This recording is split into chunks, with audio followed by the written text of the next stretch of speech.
Rahayu,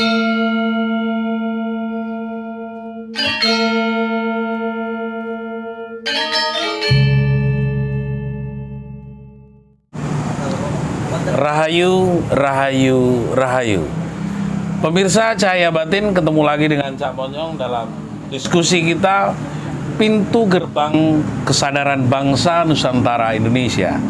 Hari ini kita akan sedikit banyak memperkenalkan pemahaman aksara Jawa sebagai hak milik anak-anak bangsa Nusantara.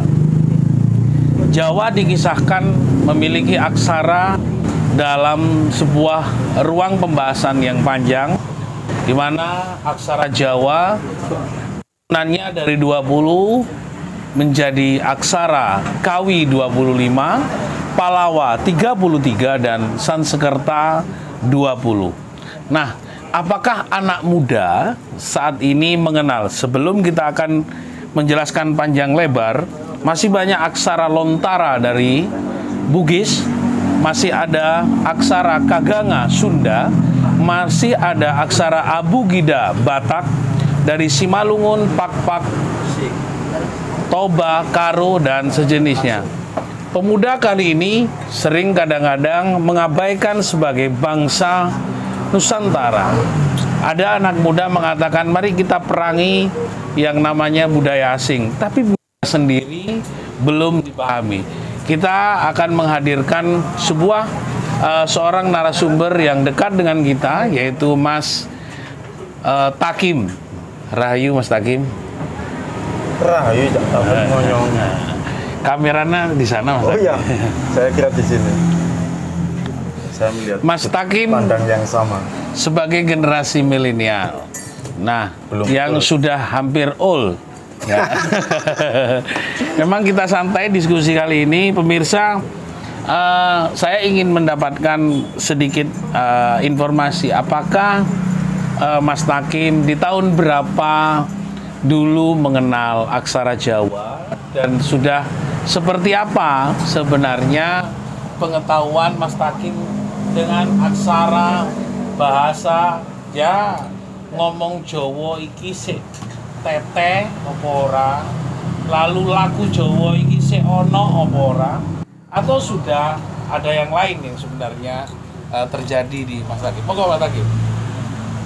Kalau Cak Taufik, kalau lagu Jawa mungkin masih ada, misal kenduren itu adat ya. Nggih.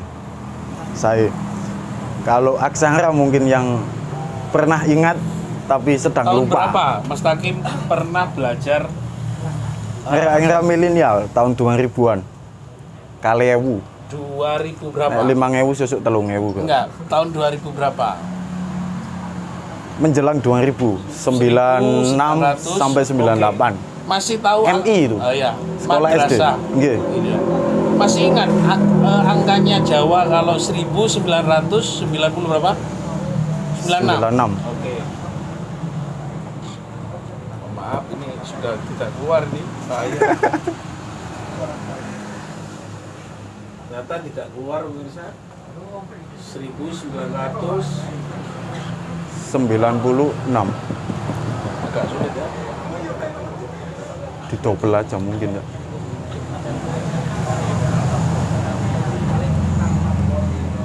Agak sulit ya Bang ya. Memang seperti itu angka dari Wilangan Jawa 1996. Silakan lanjut. Masih ingat apa tentang aksara Jawa ono congroko doto sowolo. Ya. Dulu masih sempat, kalau saya kan backgroundnya orang yang disesatkan di pesantren, tapi masih Jawa, jadi unsur Arabnya ada, tapi tidak membuang 100% Jawa.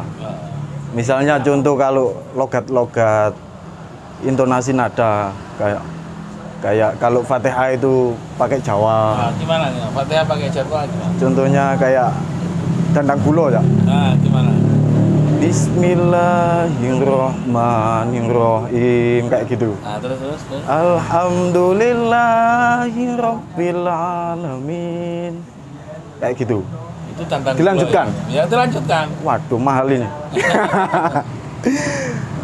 Ar-Rahmanir-Rahim Maliki Yaumiddin Iyyaka na'budu wa iyyaka nasta'in Ihdinas siratal mustaqim Siratal ladzina an'amta 'alaihim ghairil maghdubi 'alaihim waladdallin. Amin. Tandang gulo begitu ya. Tapi bacanya Nadanya kayak gitu. Nadanya tandang gulo, tapi yang dibaca adalah aksara dari Arab. Ya. Bukan ya kalimat-kalimat Al-Qur'an. Ya, tapi hurufnya huruf Arab. Ya. Karena Arabik, huruf dari Arabik itu pemirsa turunannya banyak. Jadi kumpulan dari Arabik adalah tulisannya adalah Samawi. Ya, baik. Pemirsa, ada yang menarik untuk disampaikan bahwa tadi sampaikan pemahaman anak muda terhadap aksara Jawa itu sudah lepas dari konteks besar. Aksara Jawa bukan dalam filsafat yang diketahui oleh orang-orang dalam ilmu spiritual dan keyakinan seperti Sabto Darmo, Pangestu, Kapribaden, lalu Putra Romo. Ho di dalam pemahaman aksara Jawa, pasti tahu Mas Hakim, ho itu artinya apa? Gak tahu. Kalau punya teman itu namanya Ahong. Nah, jauh ya, Ahong sama ho. Ya, inilah sebenarnya pemirsa membuktikan bahwa aksara Jawa dipandang oleh anak muda sebagai pemahaman yang old. Tapi ingat bahwa sampai sekarang 2021 tidak ada orang pakar profesor sampai tingkat milenial yang mampu membuat aksara Jawa, Kawi, Palawa, dan Sanskerta. Dan tidak ada satupun anak Indonesia yang mampu membuat Borobudur. Hal ini sungguh memalukan sebenarnya di dalam pemahaman nilai-nilai Jawa. Ho adalah hononing urip wening suci, bahwa hidup ini adalah kemuliaan dan kesucian yang diciptakan oleh Allah.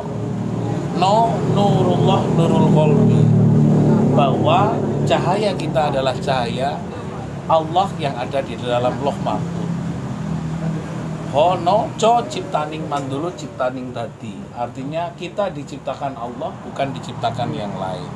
Ro rosoning ingsun rosoning ilahi, bahwa rasa kita ini adalah nurani yang diberikan oleh Allah dalam setiap hari. Ko kersaning mahayuning bawono, kekuasaan Allah itu luar biasa dan kita hanya menembah kepadanya. Luar biasa sebenarnya makna filsafat di dalam kehidupan, tapi sudah tidak ada yang paham tentang nilai-nilai dalam. Gini malah, gimana? Malah bingung. Gimana? Ya bingung. Ya betul, karena soalnya memang, literasi selama lulus 98 ke Sanawiyah nggak ada lagi pelajaran tentang pemaknaan atau yang disebut filsafat tiap aksara yang jenengan lafatkan tadi. Yeah. Misal hononing urip wening suci. Lah itu kan nggak ada yang nulis, kitabnya nggak ada yang menyampaikan. Ya saat ini saya sampaikan. Oke. Berarti 1478 Sabto Palon telah menyampaikan ketika Raden Patah menyerang orang tuanya, yaitu Brawijaya kelima, diingatkan oleh Mbah Ampel dan disampaikan juga oleh Sunan Kalijaga bahwa Sabto Palon akan lahir 500 tahun. Berarti 2021 sudah 543 tahun akan menggugat kembali tentang lahirnya aksara-aksara Nusantara yang akan menjadi penanda bangkitnya kejayaan Nusantara. Nah, Mas Hakim, silakan. Kalau melihat dari sebuah perjalanan sejarah sudah ditetapkan seperti itu dan Kalijaga Sunan Kalijaga atau Brandal Lukojoyo. Bahkan Mbah Ampel pun sudah menegaskan akan 500 tahun Sabdo Palon, Syekh Subakir dan Mbah Semar akan lahir kembali. Itu kan apa ya, Cak? Jadi pertanyaan sebenarnya. Gimana? Pertanyaannya gini. Kalau dari masa saat itu tahun berapa tadi? 1478. Milenial sudah lupa dengan tahunnya. Ya. Soalnya milenial itu kemarin aja sudah lupa apa yang kita makan. Apalagi lupa. besok. Oke. Jadi kalau 1400 sekian tadi 78. Jadi stereotip otaknya sudah tidak Jawa. Sampai 2021. Ya. Itu berapa berarti, ya? 543 tahun. Berarti ditandai 2004 saat 2004. Itulah tanda mulai bencana dimulai, peringatan leluhur sudah dimulai dari tsunami. Itu kan jadi kita tidak punya kepekaan, ya, anak milenial, kepekaan tentang skala waktu 500 tahun kemudian. Misal kayak anak muda saat ini kayak saya itu cita-citanya besok makan apa cukup, besok mau jalan kemana, selfie kemana udah cukup. Jadi harus ada semprotan, ya, dari semacam jenengan. Oke, monggo ngopi sih, Kak. Sambil minum kopi tapi isinya teh. Pemirsa Cahaya Batin, ini sekedar untuk mengukur bahwa perjalanan kebudayaan saya, Cak Monyong, selalu mengingatkan pintu gerbang kesadaran bangsa Nusantara. Saya keliling ke Asia, ke Thailand. Di sana orang Thailand menggunakan huruf Tagalog. Saya ke Timur Tengah, mulai dari Mekah kemarin dengan keluarga sampai ke Israel, mereka menggunakan huruf Arabi. Waktu saya ke Eropa juga menggunakan alfabet huruf Latin. Ke Afrika, saya melihat orang Afrika menggunakan huruf hieroglif. Mereka begitu bangga. Di Jepang pun menggunakan huruf kanji dan katakana hiragana. Indonesia tidak menggunakan huruf Jawa, tapi menggunakan huruf alfabet Latin milik orang Belanda. Nah, mungkin ini adalah sebagai standar ukur bagi kita membuka pintu kesadaran bangsa Nusantara dengan Cahaya Batin.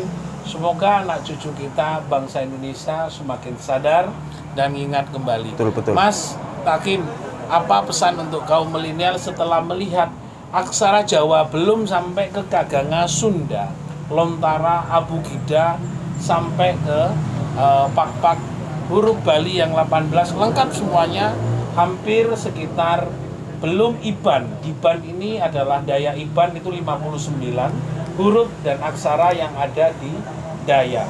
Nah, begitu banyaknya ilmu pengetahuan dari orang-orang leluhur bangsa kita, menurut Mas Takim untuk kaum muda harus seperti apa? Jadi sebelumnya ini kan gagasan yang masuk kulkas, ya? Iya. Cek gak mampu, gagasan yang supaya tidak basi. Jadi perlu digas. Artinya kayak era-era saya yang 90-an, kelahiran 80 sampai 90-an itu mungkin pernah ada diingatkan untuk di pendidikan formal edukasi tentang aksara Jawa. Tapi kalau sekarang ya udah lupa. Kayak misal bahasa angka itu kalau dahulu masih 1.000, saiki ganti 10K. Itu kan sudah 1.000, 2.000, 3.000, 4.000. Saiki ganti ya 10K. Berarti kaliren. Kayaknya gitu. Luwe. Udah banyak anak milenial yang luwe, jadi menggerogoti ingatan. Cepat mudah lupa, jadi kayak di Jogja itu kan jalan-jalan masih pakai aksara Malioboro. Mungkin kalau di sini belum dilakukan, ya. Di Surabaya dan sekitarnya itu kan juga gagasan yang baik untuk mengingatkan kembali apa yang pernah dikerjakan Nusantara, nenek moyang kita, terutama di Jawa. Oke. Pemirsa, ingat bahwa bangsa kita ketika melupakan ajaran pengetahuan intelektual leluhur yang ada di bangsa kita, maka jangan salah, kita akan menjadi ketinggalan dan kita akan diekspand atau dijajah oleh pengetahuan teknologi, saintis, atau nilai-nilai yang menjadi barat mengekspansi kita. Pendidikan kita masih barat, mungkin juga pengetahuan yang lain spiritual masih dari Arab, dan mungkin ekonomi masih dari Cina atau Mandarin.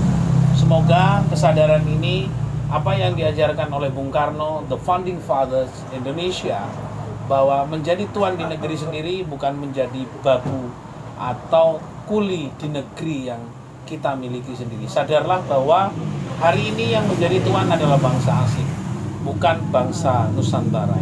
Semoga pertemuan kita hari ini memberikan pencerahan buat kita semuanya. Terima kasih. Rahayu. Rahayu, rahayu.